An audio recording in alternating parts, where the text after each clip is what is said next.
The tall whites live probably 10 times longer than we do. They live almost 700 years. And their spacecraft clearly travel faster than the speed of light. They're humanoid. Their skin is as white as a piece of paper.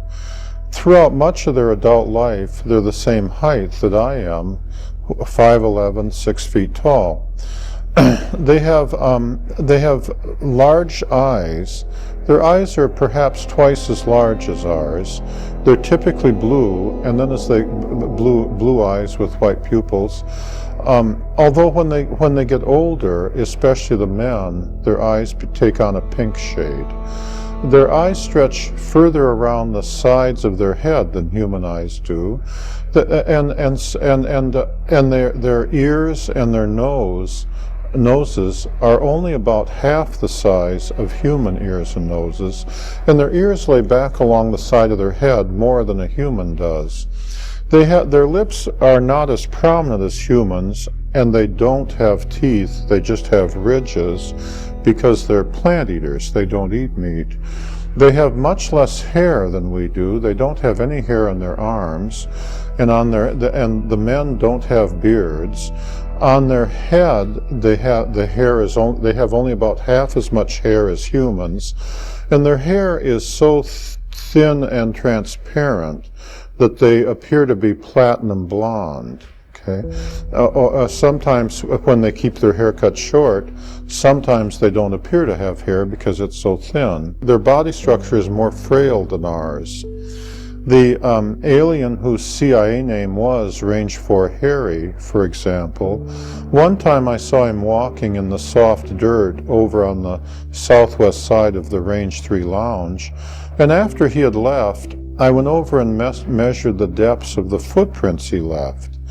And from those, I estimated that he only weighed between 90 and 110 pounds, even though he was the same height as I am.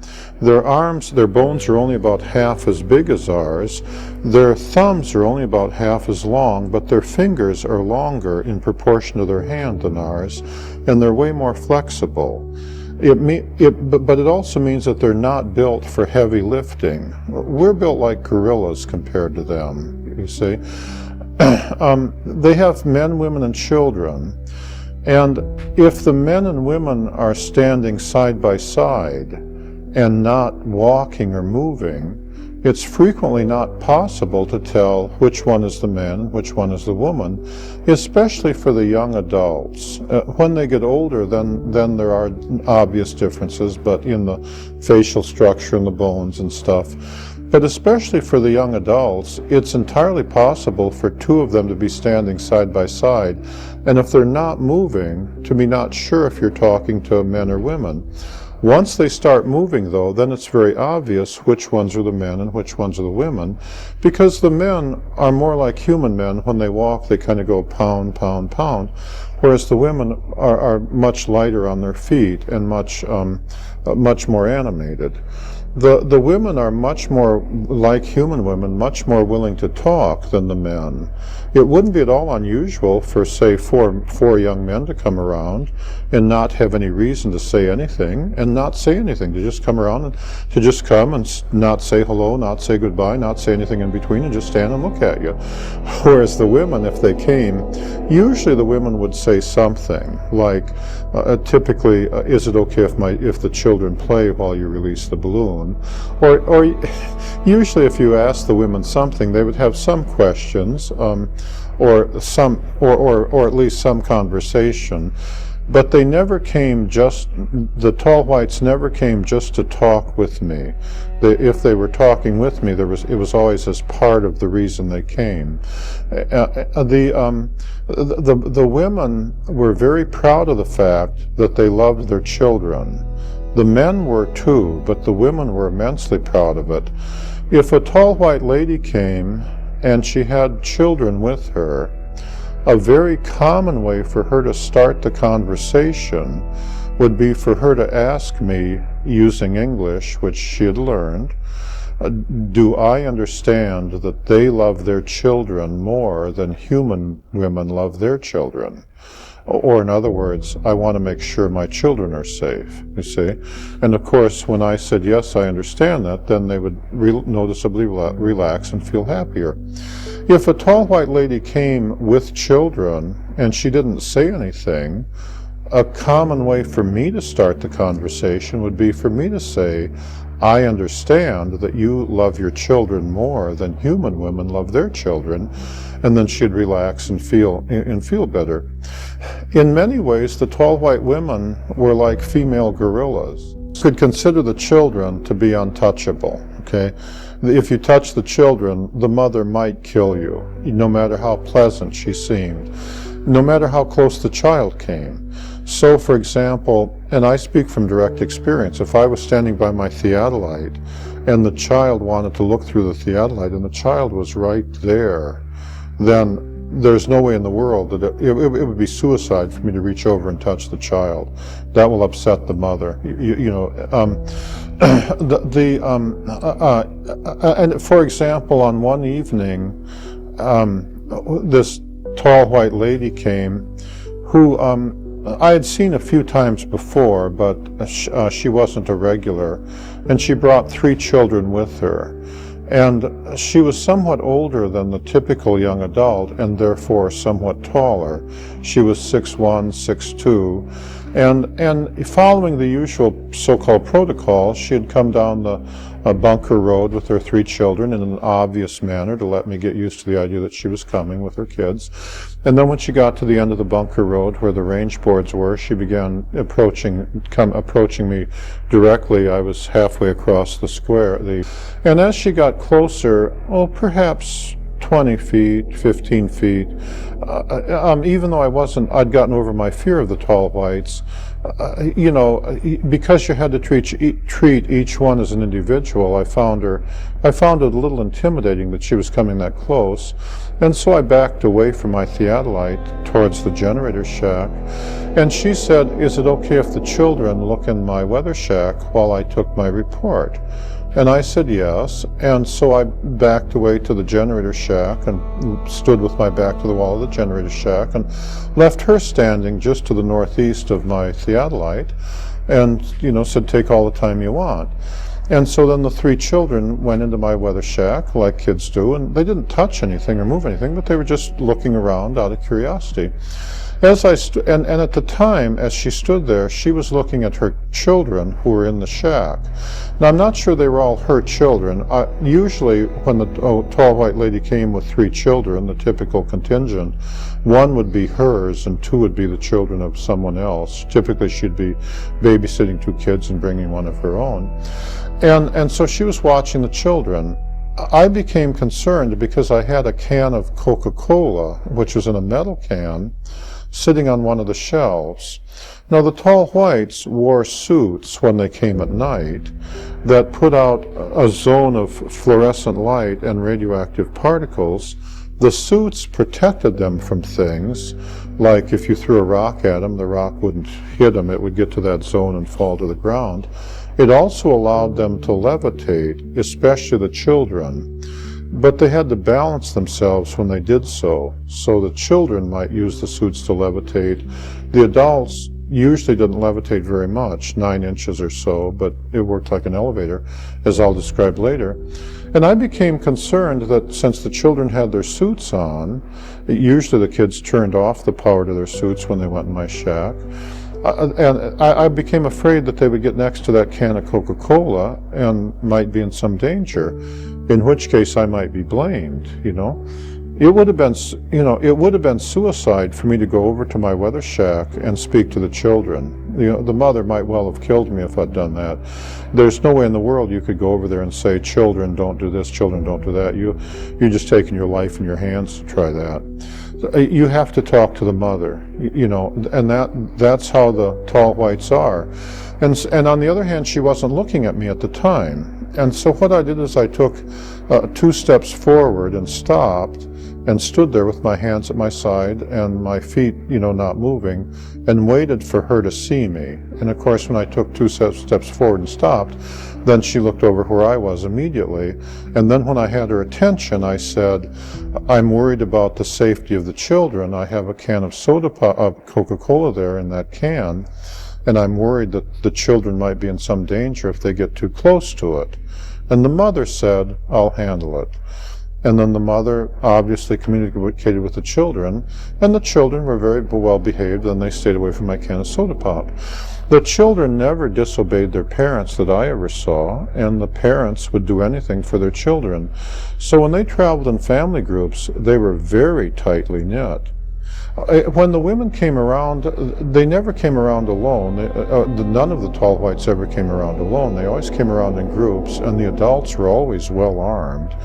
But it was common for the women to be very proud of their family relationships. The men were too, but it was just more common for the women to describe it. So it was very common, say, like if a group of them came around, for the lady to say things like, the guard on the tower is my mother's brother's son, and just identify who all their friends were, if they were, who they were related to and who they weren't related to, and far more so than what humans would do. They did more than just travel in family groups. They appeared to maintain very tightly knit family relationships. The tall whites live approximately 10 times longer than humans live. They and they don't age the way we do. When they get throughout most of their adult life, as I said, they're about our height, 5'10", 5'11", 6 feet. But then when they get equivalent in age to a human who's perhaps 39 or 40 years old, and for them that's perhaps 400 years old, then they start growing again. And instead of aging the way we do. As they grow older, they go through several more growth periods. This is not necessarily good for them because only their bones and muscles grow. Their internal organs don't grow in proportion. Pretty soon they get very tall, 8.5 feet tall, but their organs aren't able to support their body. So as they get taller, they become more fragile. Eventually, after 600 or 700 years, or in there somewhere, there comes a growth phase where they begin growing again, and their organs can't support it, in which case they die. Usually by the time they get to be 8 feet tall, they're fragile, and usually aliens that tall are accompanied by younger adults to steady them. Living longer does have some drawbacks. For one thing, their bodies do not heal as quickly as ours. If they break a leg, and they're very fragile, so they break easy, it may take their bones 5 Earth years to heal. Whereas, as you know, a young person, when I was young, if I broke a leg, could heal up in, a few weeks or so. I'm not a medical doctor, but would heal up much faster. Cuts and scratches, for example, when I was young one time, for example, and I was out on the ranges, one day I scratched myself in a very ordinary fashion in the morning. By the afternoon, it had already healed up nicely, and by the next day, I'd almost forgotten about it. The next day, a group of tall whites came around with the experienced tall white and some young arrivals, and they were very impressed that my body had already healed. For them, that would have taken several weeks to have healed up like that.